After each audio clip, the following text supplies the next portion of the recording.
성서의 시간.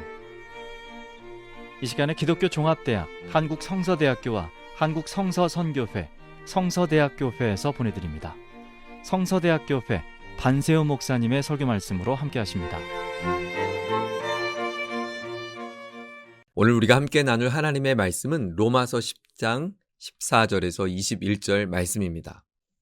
우리는 평소 관심 있어 하는 것 그리고 좋아하는 것에 시선이 멈추게 되어 있습니다.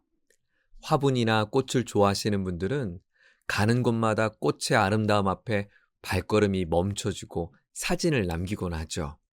꽃의 아름다움을 잘 알기 때문입니다. 사랑하는 여러분, 하나님의 시선은 어디에 있을까? 아름다우신 우리 하나님께서 스스로 와, 아름답다 감탄하신 말씀을 바울이 인용하여 다음과 같이 말합니다. 오늘 본문 15절 이하에 말씀합니다. 아름답도다, 좋은 소식을 전하는 자들의 발이요. 하나님께서 우리의 인생을 바라보시면서 와, 정말 아름다워 감탄할 수 있다면 얼마나 좋을까요? 열왕기하 18장에 보면 하나님께서 히스기야 왕을 바라보며 다음과 같이 말씀했어요. 히스기야가 이스라엘 하나님 여호와를 의지하였는데 그의 전후 유다 여러 왕 중에 그러한 자가 없었으니, 그는 전무후무에 이런 왕이 없었다니까. 정말 기가 막혀. 얼마나 그가 하나님을 의지했는지 몰라. 하나님의 계명을 지키기 위해 사력을 다했던 히스기야, 하나님의 시선이 머물렀던 사람이라고 성경은 우리에게 들려줍니다. 오늘 본문 로마서 10장에는 사도 바울이 하나님께서 감탄하신 그 아름다운 삶으로 우리를 초대하고 있어요. 하나님의 아름다움을 드러내는 복된 인생을 살자고 우리에게 도전한 것인데요. 하나님의 아름다움을 드러내는 우리의 삶은 어떤 삶이어야 될까요? 첫째로 삶으로 좋은 소식을 전해야 합니다. 15절에 다시 보시면 아름답도다, 누가요? 좋은 소식을 전하는 자의 발이요. 좋은 소식, 굿뉴스, 복음입니다. 바울이 인용한 구절은 이사야서 52장 7절을 인용했습니다. 좋은 소식을 전하며 평화를 공포하며 복된 좋은 소식을 가져오며 구원을 공포하며 시온을 향하여 이르기를 내 하나님이 통치하신다 하는 자의 산을 넘는 발이 어찌 그리 아름다운가. 이사야가 들려준 좋은 소식, 그 소식은 어떤 소식인가? 구원의 소식이었어요. 해방의 소식이었어요. 아스루의 북이스라엘 멸망하고 남유다가 이어 바벨론에 의해서 나라를 잃고 70년 포로 생활을 해야만 합니다. 그리고 드디어 하나님께서 이스라엘 민족을 오랜 속박과 포로 생활에서 해방시켜 주실 것이죠. 해방되었다. 하나님이 우리를 해방시켜 주신다. 이 메시지가 온 마을에 울려 퍼집니다. 하나님이 우리 민족을 통치하시고 다스린다.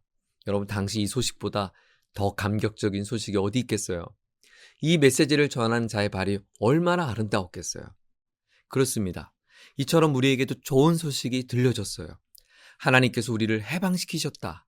죄에서 구원하셨다. 사망의 종로로 타지 않고 죄에서 자유하라. 놀라운 기쁨의 소식입니다. 로마서 10장 13절은 다음과 같이 우리에게 말씀합니다. 누구든지 주의 이름을 부르는 자는 구원을 받으리라. 이 말씀은 요엘서 2장 32절을 인용한 구절인데요. 누구든지 하나님의 구원을 갈망하는 자들을 주께서 외면치 않으시고 건져주실 것이라고 말씀합니다. 예외가 없습니다.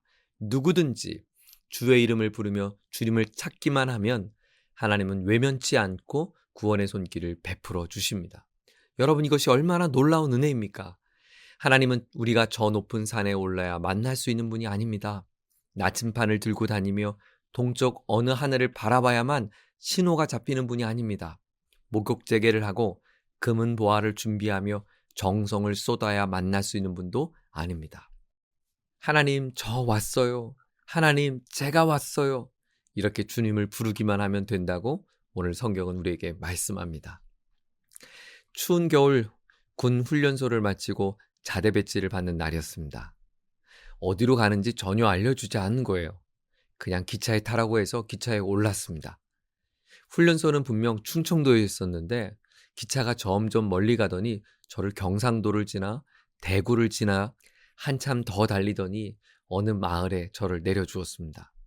깊은 산 어디쯤 덩그러니 작은 막사 몇 개가 있는 독립소대에 저를 내려다 줬어요. 그 많고 많은 훈련병 중에 저만 유일하게 배치받은 바로 그곳이었어요. 그곳은 교회도 없었습니다. 이등병 어느 날 밤이었습니다. 경계 근무를 서며 밤 하나를 바라보면서 하나님, 제가 이렇게 조용히 불러봤어요. 그때 제 마음속에 주신 찬양입니다. 아무것도 두려워하지 말라. 주 나의 하나님이 지켜주시네. 놀라지 말라. 겁내지 말라.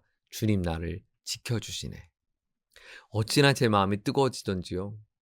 하나님께서 바로 제 코끝에서 제 목소리를 듣고 계신다는 제 마음을 느낌을 받았어요. 하나님이 여기 계시구나. 그렇습니다. 하나님은 저의 가장 가까운 곳에 이미 와 계셨어요. 언제든 어디에서든 주의 이름을 부르기만 하면 하나님께서 저에게 한 걸음에 달려오셔서 저의 손을 잡아주시고 저를 만나주시는 분이었음을 제가 경험할 수 있었습니다. 내가 여호와의 이름으로 기도하기를 여호와여 주께 구하노니 내 영혼을 건지소서 하였도다. 여호와는 은혜로우시며 의로우시며 우리 하나님은 긍휼이 많으시도다. 시편 116편 4절 5절은 우리에게 말씀합니다. 은혜롭고 의롭고 긍휼이 많으신 하나님께서 우리의 부르짖음과 기도에 신실하게 응답하신다고 말이죠. 그런데 중요한 것은 이 모든 일은 누군가 복음을 전해줄 때야만 가능하지 않을까요? 복음을 들려주지 않는다면 이 좋은 하나님을 누가 만날 수 있겠어요? 오늘 바울은 동족 유대인들의 구원을 갈망하며 애타는 마음으로 이 편지를 쓰면서 다음과 같이 호소합니다. 14절이에요. 그런즉 그들이 믿지 아니하는 일을 어찌 부르리요? 듣지도 못한 일을 어찌 믿으리요? 전파하는 자가 없이 어찌 들으리요? 보내심을 받지 아니하였으면 어찌 전파하리요? 복음 전파를 통해 믿음이 시작되는 것. 복음을 들을 때 이들이 그 말씀을 통해 예수를 믿고 구원에 이른다고 성경은 말합니다. 전해주지 않는다면 우리가 어찌 하나님을 부르고 찾을 수 있냐는 것입니다. 고린도전서 1장 21절은 그래서 우리에게 말합니다. 하나님의 지혜에 있어서는 이 세상이 자기 지혜로 하나님을 알지 못하므로 하나님께서 전도에 미련한 것으로 믿는 자들을 구원하시기를 기뻐하셨도다. 하나님의 놀라운 방법입니다. 복음 전하는 전도가 미련한 방법처럼 우리는 보일 수 있지만 하나님은 그 복음 전도를 통해 구원받는 자들을 일으키신다고 말씀합니다. 그렇습니다. 복음을 전한다는 것은 우리의 단순한 신앙인의 의무가 아니라 하나님의 놀라운 축복된 사역임을 믿습니다. 하나님께서 아브라함을 통해 하나님 나라를 세워가셨던 첫 번째 꿈을 주목해 보세요. 하나님께서 아브라함에게 복을 주셨던 이유가 무엇인가?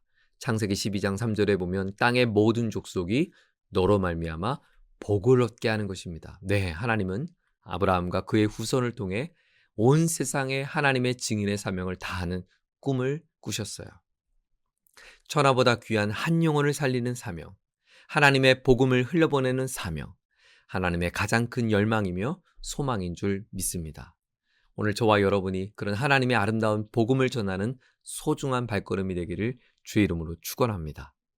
하나님의 아름다움을 드러내는 복된 인생을 살기 위해 우리는 어떻게 해야 할까요? 둘째로 복음 전하는 것을 우리는 포기하지 말아야 합니다.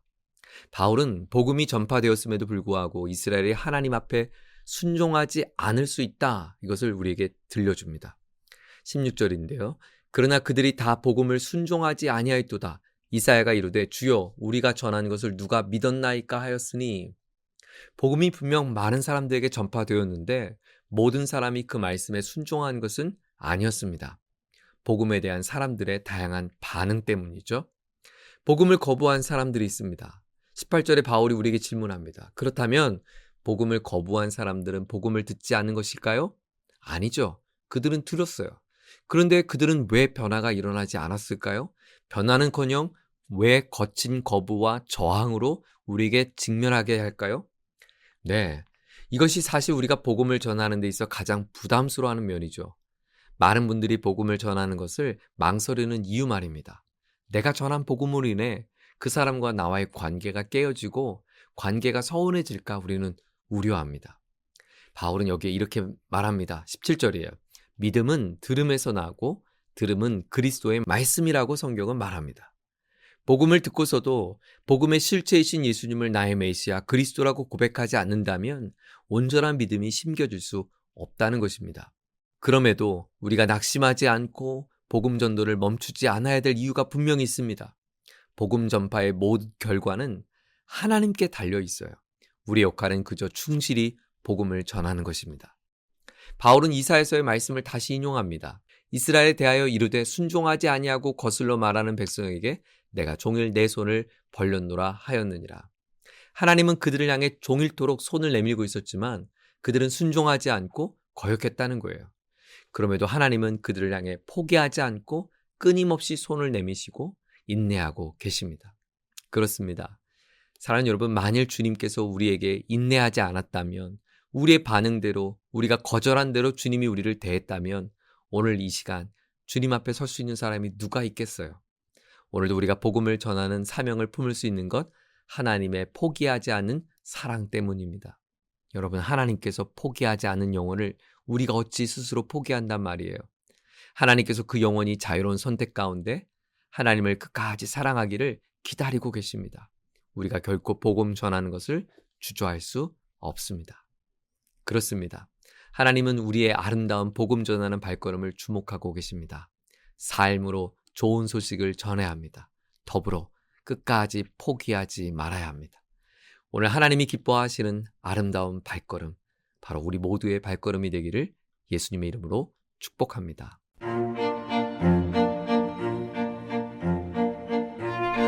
성서의 시간, 지금까지 성서대학교회 반세우 목사님의 설교 말씀으로 함께 하셨습니다. 이 방송 들으시고 신앙생활에 도움받기 원하시는 분은 서울전화 02-936국에 9559번 936-9559번 성서대학교회로 연락하시기 바랍니다.